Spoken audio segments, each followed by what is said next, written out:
Autism বাচ্চার চিকিৎসা কখন শুরু করব? এই প্রশ্ন আমাদের রোগীরা করবে। ঠিক আছে? আমরা চিকিৎসা শুরু করব যখন একটা 6 মাসের বাচ্চা, খুব খেয়াল করো, 6 মাসের বাচ্চা সে কাত হইতে পারে না, বাবুকে ডাক দিলে শোনে না, নাম ধরে ডাকলে তাকায় না, তাহলে বুঝো বাচ্চাটার সমস্যা আছে। তার মানেই হলো বাচ্চাটার সমস্যার মধ্যে যাচ্ছে। তখন থেকে আমরা চিকিৎসা শুরু করব। চিকিৎসা কোনো লস নাই। কিন্তু আমাদের সমাজে মা বুঝে যে বাচ্চাটার সমস্যা হচ্ছে, কিন্তু দাদি বলে কিছু হয়নি, বাবা বলে একটা, দাদি বলে একটা, নানি বলে এগুলা বাচ্চা মা আগাইতে পারে না।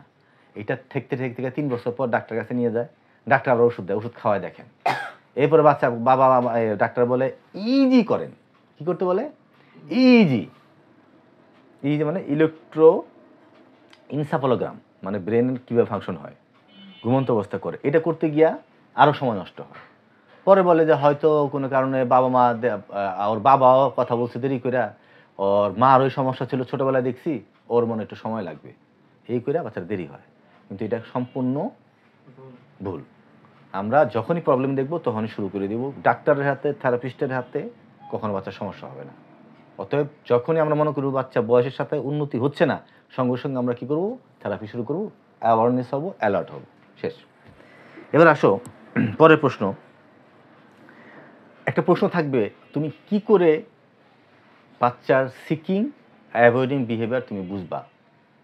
7টা পয়েন্ট আকারে ব্যাখ্যা করো। প্রশ্ন নাম্বার 1, ভিজুয়াল স্টিমুলেশনে বা ভিজুয়াল সেন্সরির মধ্যে তুমি কি কি সমস্যা দেখবে? মানে হাইপার কেমনে বুঝবা, সিকিং কেমনে বুঝবা, অ্যাভয়েডিং কীভাবে বুঝবা, এটা তোমাকে প্রশ্ন করা হবে।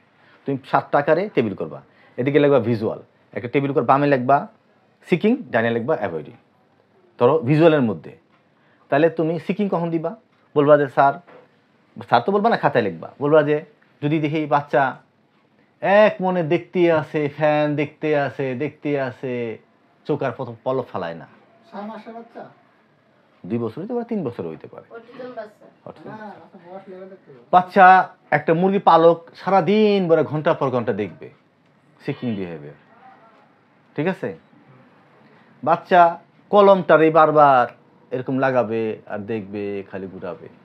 বাচ্চা নিজের আঙ্গুলি সারাক্ষণ দেখতে থাকবে, আনমনে ঘন্টার পর ঘন্টা দেখতে থাকবে। এটা হচ্ছে ভিজুয়াল সিকিং বিহেভিয়ার। ঠিক আছে? আর অ্যাভয়েডিং বিহেভিয়ার কি?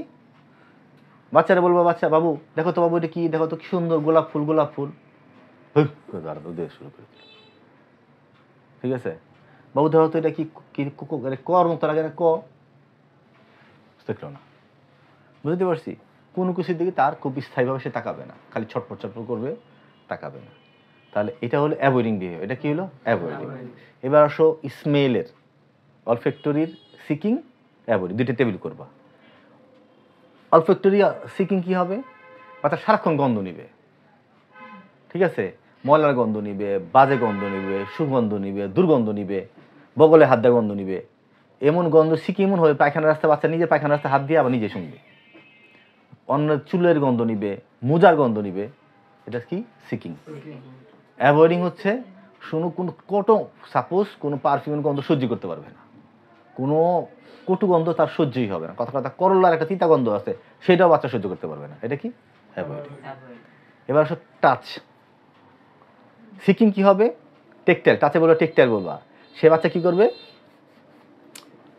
সিকিং মানে সে সারাক্ষণ খালি ধরতে চাবে, খালি স্পর্শ করতে চাবে, সে নিজে খালি ঘষবে। অ্যাভয়েডিং কি? ধরতেই দিবে না, সেন্সিটিভিটি দাঁড়াবে। এবার আসো কথার কথা, তারপর কি আসলো? আর দুটা পারবা, আমি এবার হিয়ারিং তো বুঝেই পারবা এটা তোমরা। এখন আসো আমার প্রোপ্রিওসেপশন। প্রোপ্রিওসেপশন কি?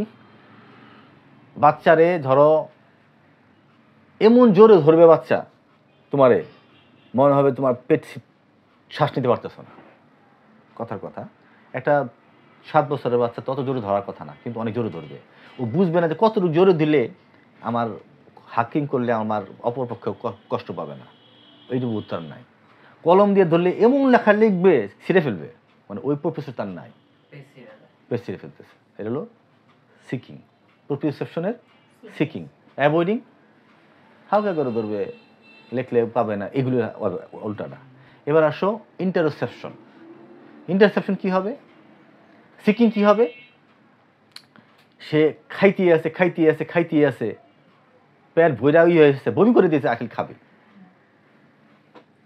সিকিং। অ্যাভয়েডিং কি হবে? উল্টাটা। তাহলে এইটা এরকম ডিফারেন্স করে তোমরা সুন্দর করে আরো, হ্যাঁ, তাহলে এটা